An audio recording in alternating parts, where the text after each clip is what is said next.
अपने पांव चौकसी से रखना। कैसे रखना है? चौकसी से रखना।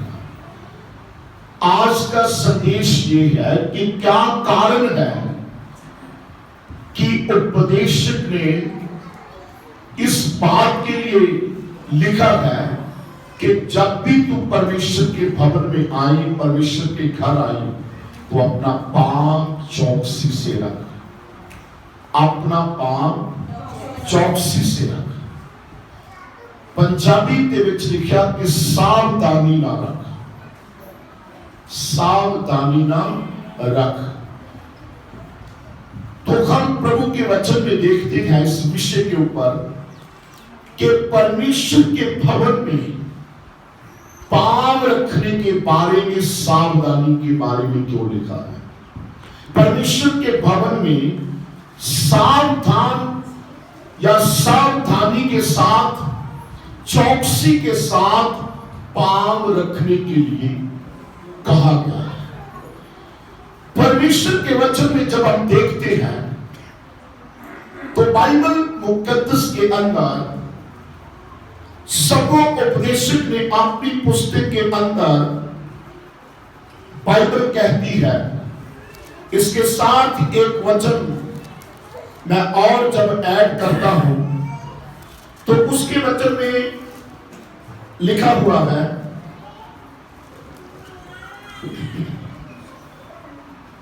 12 अध्याय और उसका पहला वचन, अपनी जवानी के दिनों में अपने सृजनहार को स्मरण रख, इससे पहले के विपत्ति के दिन और ये वर्ष आए जिनमें तू कहे कि तेरा मन इनमें नहीं लगता। बाइबल में क्या लिखा? अपनी जवानी में क्या कर, अपने बनाने वाले परमेश्वर को, सृजने वाले परमेश्वर को क्या रख? स्मरण करके रख, याद करके रख, चेते रख। किसको? बनाने वाले परमेश्वर को। बाइबल में लिखा है इसलिए याद रख, इसलिए चेते रख, कहीं ऐसे दिन ना आ जाए। उसके बारे में उपदेश कहता है इससे पहले कि विपत्ति के दिन और वे वर्ष आए, स्मरण रख, याद रख, विपत्ति आने से पहले, विपत्ति आने से पहले, पूरे वर्ष आने से पहले। इसका मतलब सावधान किया गया है पूरे वर्ष आने से पहले और विपत्ति आने से पहले। दुनिया का, संसार का सिद्धांत का क्या है? जब तक किसी पर विपत्ति नहीं आती तो तब तक उसके सृजनहार की तरफ ध्यान नहीं करता। पर उपदेशक कहता कि तू जवानी के दिनों में अपने स्मरण, अपने परमेश्वर को स्मरण कर और अपने परमेश्वर को, सृजनहार को याद रख, चेते रख। मैं आपको कहना चाहता हूं, इसका मतलब शाम होने से पहले पहले याद रख ले, नित्य तू वहां ना पहुंचेगा जहां तुझे परमेश्वर मिलेगा। विपत्ति में अगर तू उलझ गया तो तू परमेश्वर के साथ मेल नहीं कर सकेगा। अगर तू अपने जीवन में पूरे वर्ष में निकल चला गया, पूरे सालों में चला गया, तो दोबारा तेरे को समय नहीं मिलेगा। कहां याद करेगा, कहां उसको स्मरण करेगा, कहां उसको स्मरण करेगा, कहां उसको स्मरण करेगा। और लिखा है जिनमें तू कहे कि मेरा मन इनमें नहीं लगता, मेरा मन अपने सृजनहार के बातों में नहीं लगता। मैं आज कह सकता हूं, आज के मनुष्य का मन हर बात में लगता है, लेकिन आज के मनुष्य का मन जो है वो परमेश्वर की बातों में नहीं डूबता, परमेश्वर की बातों में नहीं लगता। बाइबल में लिखा, विपत्ति आने से पहले, बुरे वर्ष आने से पहले तू स्मरण कर ले, अभी समय है कि तू विपत्ति से आजाद है, अभी समय है तू मुसीबत से आजाद है, अभी समय है, दिन बुरे साल बुरे आरंभ नहीं हुए, अभी साल बुरे नहीं आरंभ हुए, अभी समय है। बड़े ध्यान से सुनना, उपदेश लिखता है कि तू स्मरण कर, याद कर ले, अपने सृजनहार परमेश्वर को याद कर ले। याद करने के लिए, उसको स्मरण करने के लिए, उसको याद रखने के लिए तुझे क्या करना पड़ेगा? उसको याद रखने के लिए क्या करना पड़ेगा?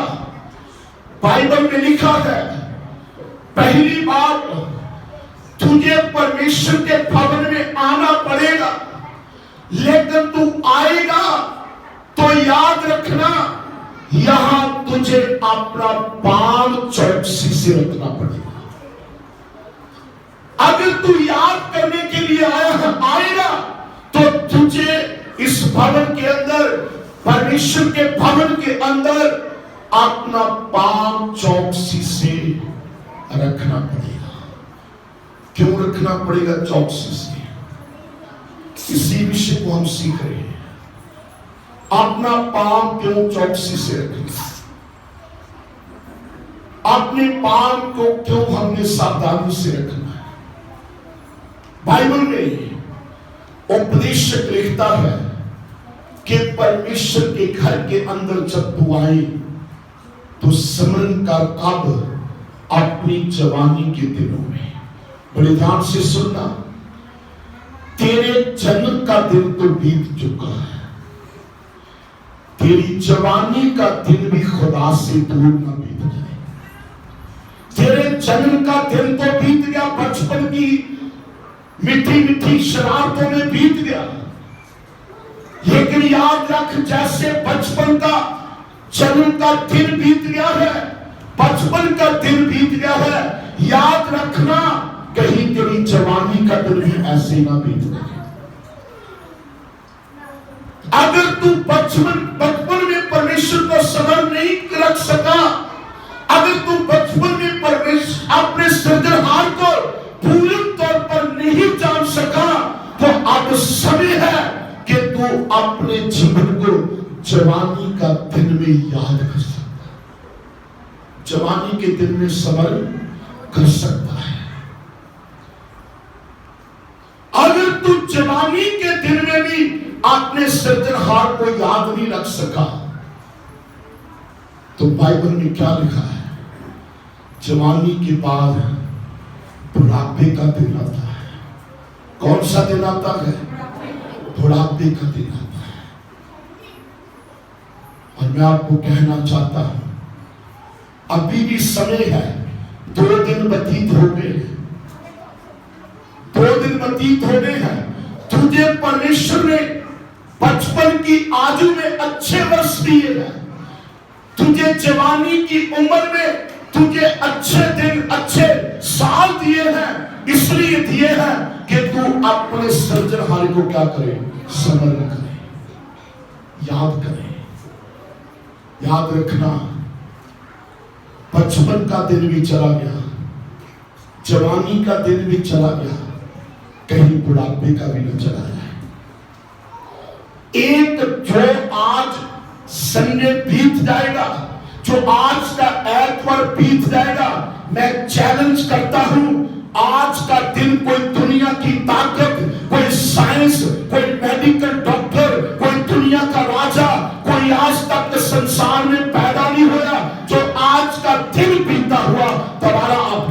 में ले आए।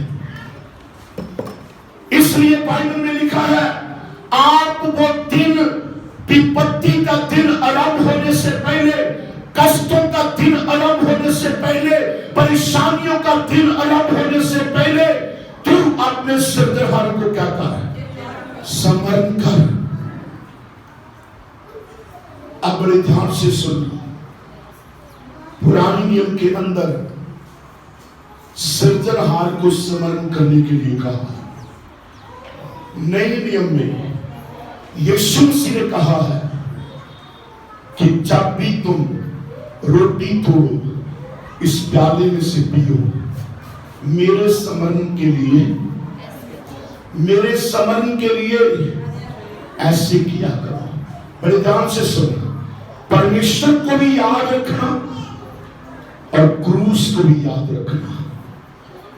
परमेश्वर को इसलिए याद रखें कि वो मेरा सृजनहार है, और यीशु को इसलिए स्मरण करने के लिए उसने कहा कि आप भी याद रखें कि मेरे पापों का बलिदान किया गया है। स्मरण करें, बड़े ध्यान से सुनना। मैं विश्वास करता हूं कि जब मुस्लिम बेटा, उस दो भाई थे, उसकी दोस्ती, मित्रता शराबी मित्रों के साथ हो गई, और शराब का, नशे का जो उसके ऊपर सरूर था, पिता को कहने लगा, मेरा हिस्सा बांट दे, मेरी जायदाद का क्या कर दे, हिस्सा बांट दे। बड़े ध्यान से सुनना, उसको नहीं पता कि मैं आज कौन सा शब्द अपने घर के अंदर बोल रहा हूं। बड़े ध्यान से सुनना, वो अपने सृजनहार परमेश्वर का घर भूल रहा है, अपने स्वर्गीय पिता का घर भूल रहा है, जिसके द्वारा पैदा हुआ उसको भूल रहा है। लेकिन मैं आपको कहना चाहता हूं, उसने जब भूल गया, जब झूठे शिल के सूरों के खाने लगा, तब उसको समझ में आया। इसका मतलब उसने बचपन भी गवा लिया, जवानी भी गवाई। जब उसकी विपत्ति स्टार्ट हुई, तब उसको समझ में आया, मेरे पिता के घर में नौकर भी खाते हैं, बड़ा आनंद है, बड़ी खुशी है मेरे पिता के घर के अंदर। मैं आपको कहना चाहता हूं, जब उसको स्मरण आया तो वापस कहाँ आया, अपने पिता के घर आया। बड़ी ध्यान से सुनना, आज हुआ क्या है, आज संसार में हुआ क्या और हो क्या रहा है, हुआ क्या है और हो क्या रहा है। सब लोग पिता के घर से दूर रहकर अपने दिन व्यतीत कर रहे हैं, अपने साल व्यतीत कर रहे हैं, अपने महीने व्यतीत कर रहे हैं। पिता के घर के बाहर व्यतीत करेंगे, कोई आनंद नहीं मिलेगा, कोई सुख चैन नहीं मिलेगा, बल्कि पाप हमारे को दबा डालेगा। तो बाइबल में लिखा है, उपदेशक लिखता है, जब भी तुम परमेश्वर के भवन में आए तो पाँव कैसे रखना, बोलो कैसे रखना, चौकसी में रखना। मैं एक वर्ष की घटना आपके साथ बांटूंगा, मेरे साथ निकालें उत्पत्ति की पुस्तक, उसका 28 अध्याय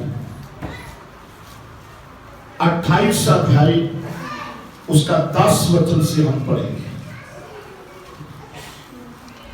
याकूब बेर्शेबा से निकलकर हारान की ओर चला, और उसने किसी स्थान में पहुंचकर रात वहीं बिताने का विचार किया, क्योंकि सूर्य अस्त हो गया था।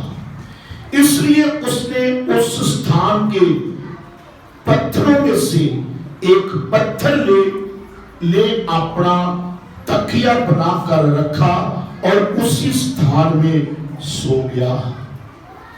बड़े ध्यान से सुन। जब याकूब, बाइबल कहती है, बेरशेबा से निकलकर हारान की तरफ चला गया, तो खुदावंद के वचन में लिखा सूर्य अस्त होने वाला था। वो था घर के बाहर। जहां सूर्य अस्त होया वही उसने रात काटने का अपने जीवन में फैसला किया। जब रात काटने का फैसला किया तो बाइबल कहती है वहां बहुत पत्थर थे, उसमें से एक पत्थर लेकर अपने सिर का तकिया बना लिया। अपने सिर का तकिया बना लिया। मैं आपको कहना चाहता हूं कि उसने तकिया बनाकर वही रात काटने लगा। बड़े ध्यान से सुने। परमेश्वर के वचन में लिखा है एक पत्थर लेकर रात काटने लगा और प्रभु के वचन में लिखा वही सो गया। बाइबल में लिखा जब सो गया तो लिखा है तब उसने स्वप्न में क्या देखा कि एक सीढ़ी पृथ्वी पर खड़ी है और उसका सिरा स्वर्ग तक पहुंचा है और परमेश्वर के दूत उस पर से चढ़ते उतरते हैं।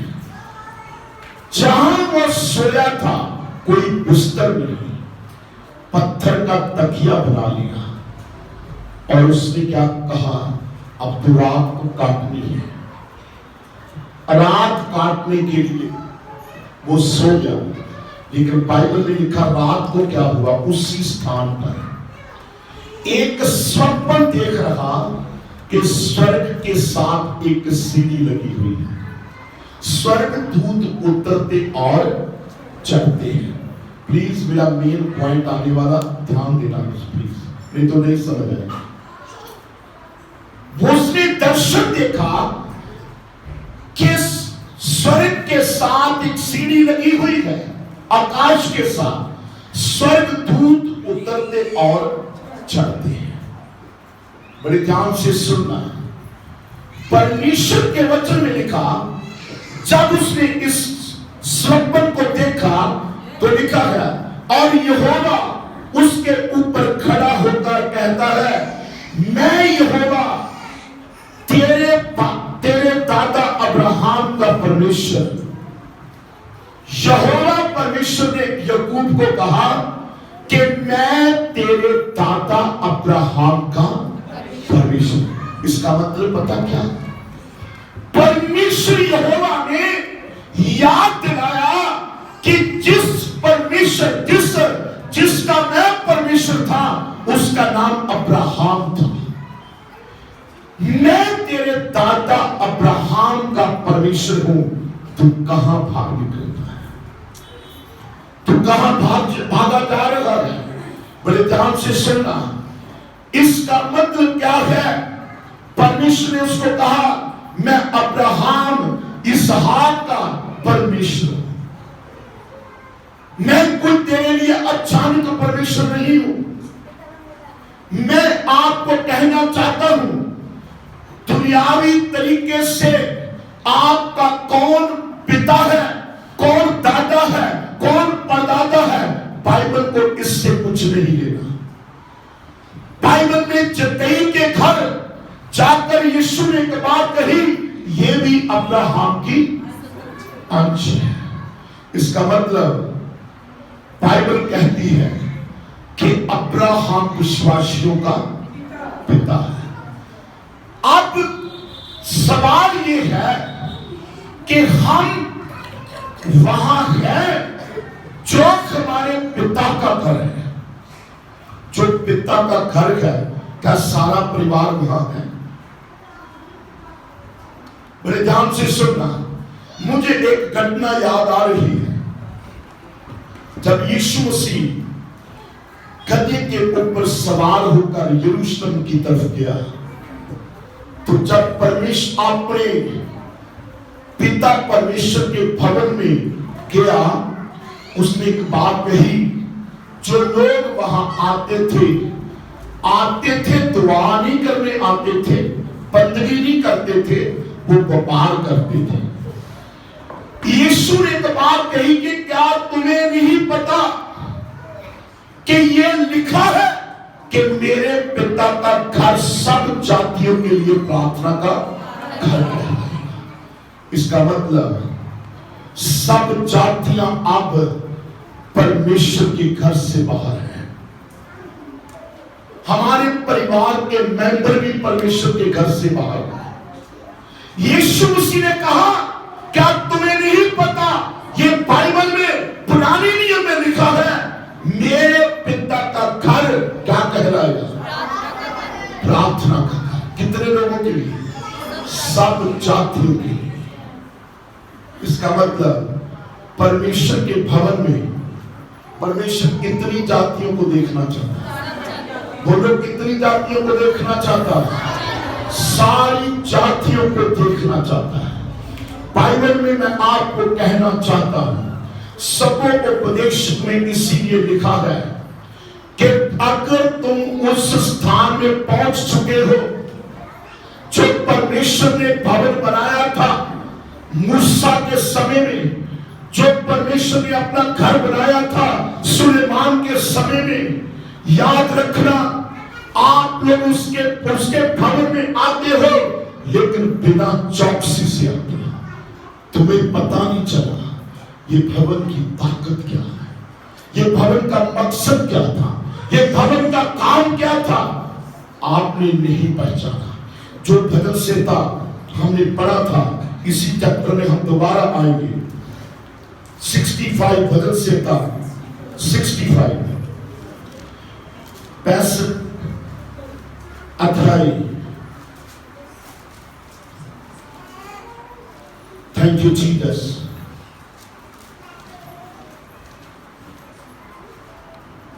Thank you Jesus. उसमें से हम सॉरी 95, वेरी सॉरी 95 के अंदर हम प्रभु के वचन में देखेंगे 10 वचन। 40 वर्ष तक मैं उस पीढ़ी के लोगों से रूठा रहा। 40 वर्ष तक उस पीढ़ी के लोगों के साथ रूठा। कितने साल? 40 वर्ष। बड़े ध्यान से सुनो। आज के समय में किसी को कोई भी पहचान नहीं आ रही कि परमेश्वर मेरे से रूठा है, कि जब मैं परमेश्वर से दूर हूं कि नहीं हूं।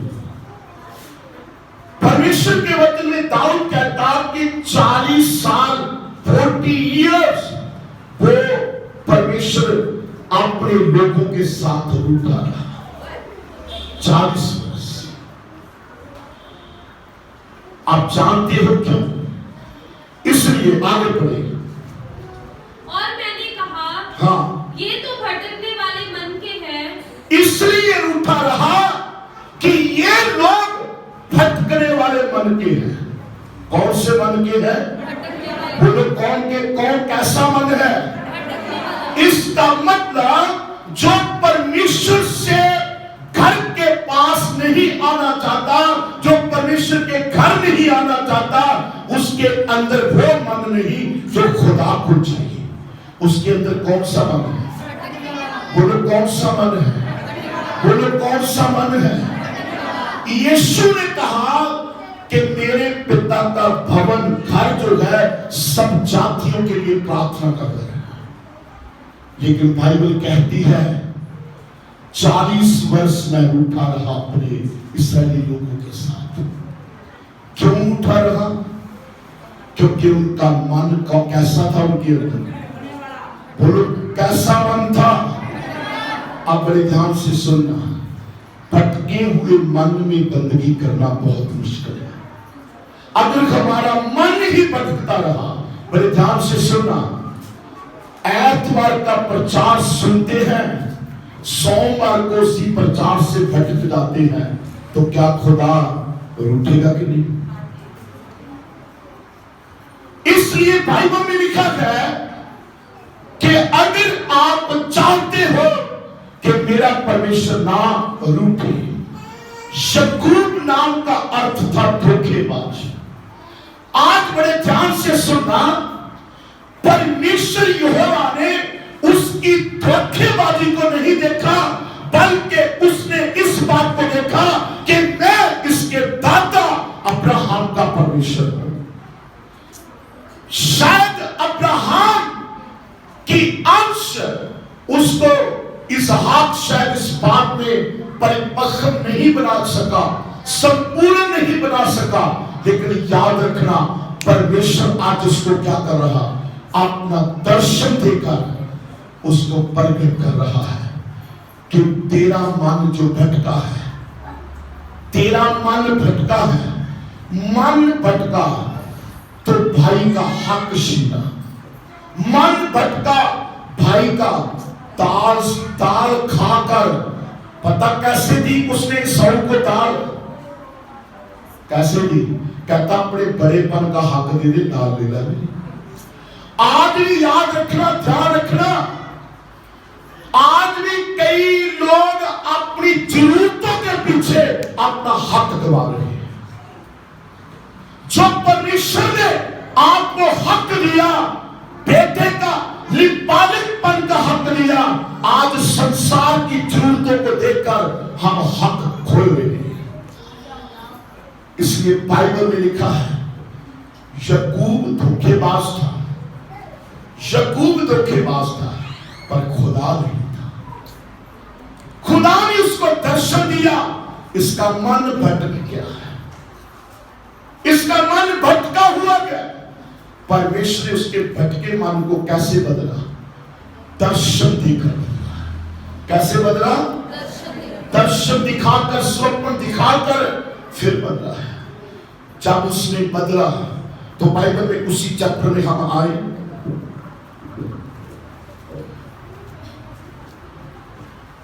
थैंक यू जीसस, इसका 13 वचन से पढ़े।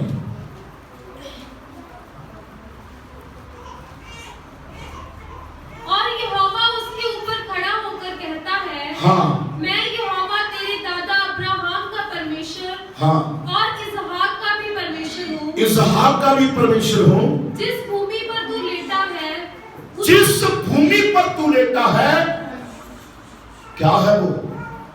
उसी में तुझको और तेरे वंश को दूंगा। बड़े ध्यान से सुनना, जिस भूमि पर तू सोया हुआ है, जिस भूमि पर तू लेटा हुआ है, उस भूमि को तेरे को और तेरी वंश को दूंगा। बड़े ध्यान से सुनना, इसका मतलब पता क्या? परमेश्वर का बंदा, परमेश्वर का जन, भटका हुआ मन है उसका, पर परमेश्वर उसको भटके हुए मन को नहीं देख रहा। वो क्या देख रहा? मैं तुझे भी ये धरती दूंगा और तेरी अंश को भी दूंगा, तुझे भी ये धरती दूंगा और तेरी अंश को भी दूंगा। उपदेशक लिखता है कि जब तू परमेश्वर के भवन में आए, पांव चौकसी से रखना, क्योंकि ये परमेश्वर का घर तुझे और तेरी अंश को खुदा देना चाहता है। जिस धरती पर तू लेटा है, जिस धरती पर तू आराधना करता है, जिस धरती पर तू दुआ करता है, जिस भवन में तू मेरा दर्शन देखता है, वो जगह तुझे भी देना चाहता हूं और तेरी अंश को भी देना चाहता हूं। इसलिए बाइबल में लिखा, उपदेशक लिखता है, अपने पांव को कैसे रखना? बोलो कैसे रखना? बोलो कैसे रखना? चौकसी से रखना, क्योंकि ये पिता का घर जो है, ये परमेश्वर तुझे भी देना चाहता और तेरी अंश को भी देना। इसका मतलब जो लोग परमेश्वर के भवन में नहीं आते, क्या उनके हक में एक घर परमेश्वर का घर मिल जाएगा? नहीं मिलेगा। उनकी अंश को मिल जाएगा? नहीं मिलेगा। जिस धरती पर सोया है, याकूब तो सोया था तो इतना बड़ा दर्शन हो गया, हम तो आराधना करने आते हैं, हम तो इबादत करने आते हैं, हमें उस स्थान में आते हैं जहां यीशु ने कहा है, जहां 2 या 3 मेरे नाम में एकत्रित होंगे, मैं तुम्हारे बीच उपस्थित होगा। बड़े ध्यान से सुना, याकूब ने तो स्वप्न में सीढ़ी को देखा है, हम तो डायरेक्ट आंखों से यीशु को देखना है, हम डायरेक्ट उसके भवन में, उसके घर में क्या करना है? यीशु मसीह को देखना है। इसीलिए उपदेश लिखता है कि परमेश्वर के भवन में परमेश्वर प्रकट होता है, इसलिए पांव कैसे रखना? कैसे रखना पांव? कैसे रखना पांव? चौकसी से। उसके बाद क्या लिखा है? और तेरा वंश भूमि की धूल के किनकों के समान बहुत होगा। बड़े ध्यान से सुनना, जिस स्थान पर तू सोया वही भूमि तुझे और तेरी अंश को देगा। ये देखना, इस भूमि के रेत के तिनके कितने हैं, उतनी तेरी अंश होगी। कितनी बड़ी बात है। क्या परमेश्वर ने धोखा देखा कि अपना वादा देखा? बोलो। मैं आपको कहना चाहता हूं, अगर परमेश्वर हमारी गलतियों को देखे तो हम कभी बंदगी पर नहीं आ सकते। बाइबल कहती है कि व्यवस्था जो है वो पाप को हमें चालू करवाती है, लेकिन अनुग्रह हमें परमेश्वर के नजदीक लेकर आता है, परमेश्वर के नजदीक लेकर आता है। इसलिए बाइबल में लिखा है, तू चौकसी से पाँव रखना, क्योंकि यहां तुझे दर्शन भी मिल सकता है, स्वप्न भी मिल सकता है, परमेश्वर के घर में डायरेक्ट यहोवा भी खड़ा हो सकता, परमेश्वर के भवन में डायरेक्ट अपनी खुली आंखों में यीशु को भी देख सकता है। इसलिए याद रखना, पैर चौकसी से रखी क्योंकि तू खुदा को देखना है, पांव चौकसी से रखी तुम्हें परमेश्वर का दर्शन करना, पांव चौकसी से रखी क्योंकि तू परमेश्वर के साथ बातें करनी है। इसलिए बाइबल में लिखा है कि जब भी तुम परमेश्वर के घर में आए तो पांव कैसे रखना? पांव कैसे रखना? चौकसी से रखना। एक वचन और पढ़ेंगे, उसका 17 वचन पढ़ दीजिए। और भय खाकर उसने कहा, यह स्थान क्या ही भयानक है, या तो परमेश्वर के भवन को छोड़ और कुछ नहीं हो सकता। बड़े ध्यान से सुनना, यहां दर्शन प्रकट होता है। याकूब कहता, ये स्थान परमेश्वर के भवन को छोड़कर और कोई भी स्थान हो नहीं सकता। याद रखना, ये ईंटें भवन नहीं है, सीमेंट भवन नहीं है, लेंटर भवन नहीं है, ये इसलिए भवन है कि यहाँ परमेश्वर ने अपने आप को प्रकट किया और करता जा रहा है। इसलिए हम मानते हैं कि ये क्या है? परमेश्वर का भवन है। ये क्या है? बोलो, ये क्या है? इसलिए परमेश्वर का भवन, इसलिए कि यहां दर्शन होते हैं, यहां स्वप्न होते हैं, यहां यीशु प्रकट होता है, यहां चंगाई होती है, यहां छुटकारा होता है, यहां चिंता दूर होती है, यहां बहुत से रोगों से आजादी मिलती है, यहां बहुत से कष्टों से आजादी मिलती है। ये बात इस बात का सबूत है। याकूब कहता, जिस स्थान पर परमेश्वर प्रकट हो गया वो परमेश्वर के भवन को छोड़ और कोई भी स्थान हो नहीं सकता। याद रखना, इस भवन की कदर किसके अंदर हो सकती है? जिसके ऊपर खुदा प्रकट हो चुका है। इस भवन में कौन आता रहेगा? जिसको इस भवन के अंदर, पिता के भवन के अंदर पता है कि क्या होना चाहिए। सब जातियों के लिए प्रार्थना का घर कहलाएगा। और याद रखना कि बाइबल में इस आयत को एक बार फिर रिपीट करें, आई लव दिस वर्ड। और भय खाकर उसने कहा, बड़े ध्यान से सुनना, स्वप्न दर्शन देखकर वो क्या भय खाया। आज कितने कितने बड़े चमत्कार हो रहे हैं हमारे जीवन में। हमारे जीवन में परमेश्वर का भय बढ़ना चाहिए कि कम होना चाहिए? जिनके अंदर परमेश्वर के चमत्कार देखकर भय बढ़ रहा, वो अपने पिता के घर आएंगे, कभी उनका मन नहीं भटकेगा, कभी मन नहीं भटकेगा। मैं आपको कहना चाहता हूं, आज अगर पिता का घर समझते हैं तो मन क्यों भटकते हैं? अपना मन मत भटकाएं, बल्कि क्या करें? उपदेश लिखता, तो परमेश्वर के भवन में आए तो पाँव कैसे रखना। इसके साथ ही वचन और पढ़ेंगे, यशायाह नबी की पुस्तक, उसका 1 अध्याय, उसका 12 वचन। यशायाह क्या कहता है? 1 का 12।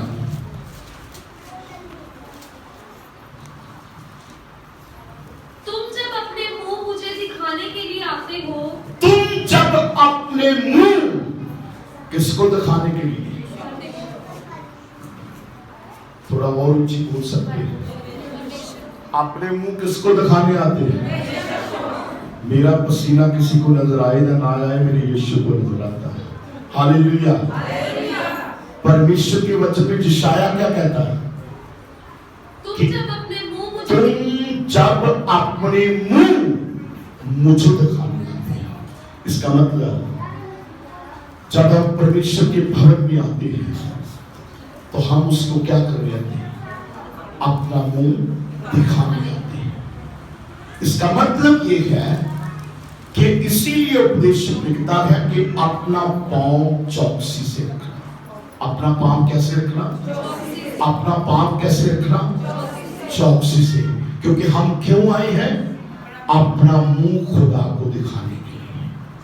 बड़े ध्यान से सुनना, परमेश्वर वो समर्थ है जो चेहरे से आपका दिल पढ़ लेता है, आपका हृदय पढ़ लेता है। आप किस कष्ट में हो वो जानता, कैसे बैठे वो जानता, कैसे आप हो वो परमेश्वर आपका चेहरा देखकर समझ जाता है। यशायाह कहता कि जब तुम परमेश्वर को अपना मुंह दिखाने आते हो तो फिर क्या होगा?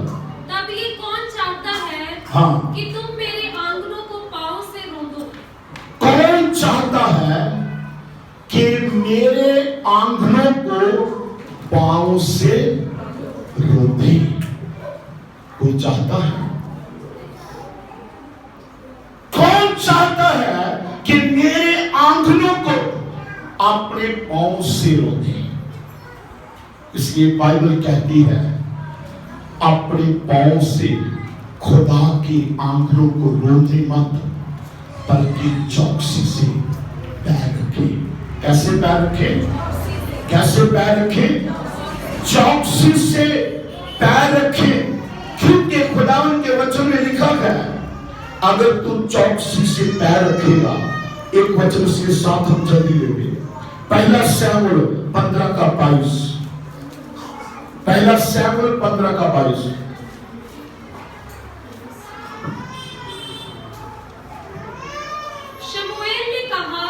शमूएल ने कहा क्या यहोवा होम बलियों और मेल बलियों से उतना प्रसन्न होता है? शमूएल ने क्या कहा इस्राएलियों को? क्या परमेश्वर होम बलियों से, जब बलिदानों से प्रसन्न होता है? हाँ, जितना कि अपनी बात के माने जाने से प्रसन्न होता है। परमेश्वर अपनी बात के माने जाने से प्रसन्न होता है। उतना प्रसन्न भेंटों बलिदानों से नहीं होता जितना परमेश्वर अपनी बातों के माने जाने से प्रसन्न होता है। आज किसका मन है उसकी बात मानने के लिए देगा? मैं कह सकता हूं कई बार हम वचन को मानने के लिए तैयार नहीं होते। ठीक है, भेंट में हम प्रभु के भवन में देते हैं, पर बाइबल में क्या लिखा? परमेश्वर खुश होता है भेंटों पर से, बलिदानों से भी, लेकिन उससे बढ़कर कैसे प्रसन्न होता? अपनी बात को मानने के द्वारा, परमेश्वर की बात को मानने के द्वारा। इसलिए याद रखना, उपदेशक लिखता है कि परमेश्वर के भवन में चौकसी से पैर रखना।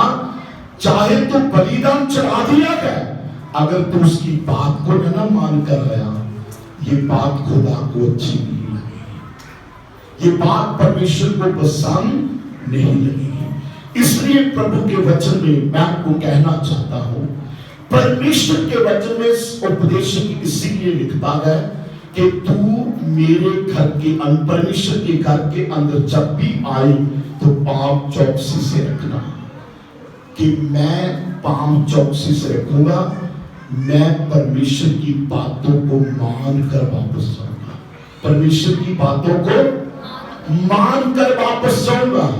इसलिए प्रभु के वचन में लिखा है, हम उसी चैप्टर में आए, आखिर में कुछ बात कहकर मैं एंड करूंगा। सब उपदेश के अंदर 5 अध्याय उसमें लिखा है कि अपना पांव जो है चौकसी से रखना। आप बड़े ध्यान से सुनना, कई बार हम चौकसी से रखते हैं पर हम भवन के बारे में जानते नहीं। यकूब नहीं जानता था कि आज रात क्या होने वाला। यकूब को नहीं पता था कि आज मैं ये दर्शन देखूंगा, सीढ़ी स्वर्ग के साथ जुड़ी हुई देखूंगा। उसको नहीं पता था कि आज यहोवा मेरे से बात करेगा। इसलिए याद रखना, चौकसी से आना, क्योंकि यहां तेरे साथ कौन बात करेगा? खुदा बात करेगा, पवित्र आत्मा बात करेगी, परमेश्वर बात करेगा। मैं आपको बताना चाहता हूं, भवन का मतलब ईंटे पत्थर नहीं, भवन का मतलब है परमेश्वर जहां प्रकट होता है, वो परमेश्वर का भवन के बिना और कोई स्थान नहीं हो सकता। बाइबल कहती है, जब परमेश्वर ने मूसा को दर्शन दिया, निर्गमन 3:5 में लिखा है, परमेश्वर ने कहा, मूसा अपने पांव से जूती उतार, अपने पांव से जूती उतार। इसका मतलब उसने जूती पहनी थी, उसको पता नहीं था ये स्थान कौन सा है। आज भी कई लोग पाप का जूता उतार भी रहे, क्योंकि उनको पता नहीं जहां परमेश्वर प्रकट होता है वो परमेश्वर का भवन कहलाता है। जहां परमेश्वर के काम प्रकट होते हैं वो परमेश्वर का भवन कहलाता है। यहां परमेश्वर दर्शन देता है वो परमेश्वर का भवन कहलाता है। इसलिए याद रखना, मूसा जहां तू खड़ा है वो जगह कैसी है? वो जगह कैसी है? वो जगह कैसी है? वो जगह कैसी है? चौकसी के साथ आना, अपने पाप का जूता उतार कर आना, क्योंकि जो जगह कौन सी है? जहां परमेश्वर प्रकट होता है वो पवित्र जगह है। जहां परमेश्वर अपने काम प्रकट करता है वो पवित्र जगह है। जहां परमेश्वर अपने सामर्थ्य के काम करता वो परमेश्वर का भवन हो सकता है। इसलिए याद रखना, बाइबल कहती है कि तुम परमेश्वर के भवन में आई तो चौकसी से पैर रखना। तुम अपने पैर को कैसे रखना? चौकसी से रखना। और क्या लिखा है? जब तुम परमेश्वर के भवन में आई, भवन में जाए, तब सावधानी से चलना, सुनने के लिए समीप जाना। किसके लिए? सुनने के लिए करीब जाना। किसके लिए? सुनने के लिए। बड़े ध्यान से सुनना। परमेश्वर की जगह में आने का मतलब क्या? चौकसी से आना, मैं सुनने जा रहा हूं। किसको? बोलो किसको? बोलो किसको सुनना है? बोलो किसको सुनना है? हमें नहीं पता परमेश्वर के सुनाने का तरीका क्या है। याकूब सोया था लेकिन उसको सुना दिया सब कुछ, उसको सब कुछ सुना दिया। बड़े ध्यान से सुनना, जो उसके समीप सुनने के लिए आएगा तो उसकी राहों पर चलता है। जो उसको सुनने नहीं आता वो अपनी राहों पर चलता है, अपनी मनमानी से बंदगी पर आना, मनमानी से गाना, अपनी मर्जी से छुट्टी कर लेनी, अपनी मर्जी से आ जाना, ये नहीं बात चलेगी। बाइबल कहती है कि जब भी तू परमेश्वर के भवन में आना है, जब भी तू परमेश्वर के भवन में जाए, तब तू सावधानी से चलना। तब तू क्या करना? सावधानी से चलना। सुनने के लिए समीप जाना। मूर्खों के परिधान चढ़ाने से उत्तम है। परिधान से सुनना, मूर्खों के परिधान चढ़ाने से उत्तम केड़ी चीज है? उसके करीब सुनने के लिए आना, उसके करीब सुनने के लिए आना। फिर क्या लिखा है? क्योंकि ये नहीं जानते कि बुरा करते हैं। बातें करने में उतावली ना करना और ना अपने मन में कोई बात उतावली में परमेश्वर के सामने निकालना। ना तो कोई बात करना उतावली से, क्योंकि तू किस लिए आया है? सुनने के लिए आया। किस लिए आया है? किसके लिए आया है? सुनने के लिए। बाइबल में 7 कलीसियों के लिए एक बात लिखी है, जिसके कान है वो सुन ले। आत्मा कलीसिया को क्या कहता है? कलीसिया सावधानी से पाप रखो, क्योंकि वो तुम्हें इसलिए बुलाता है आपसे बात करना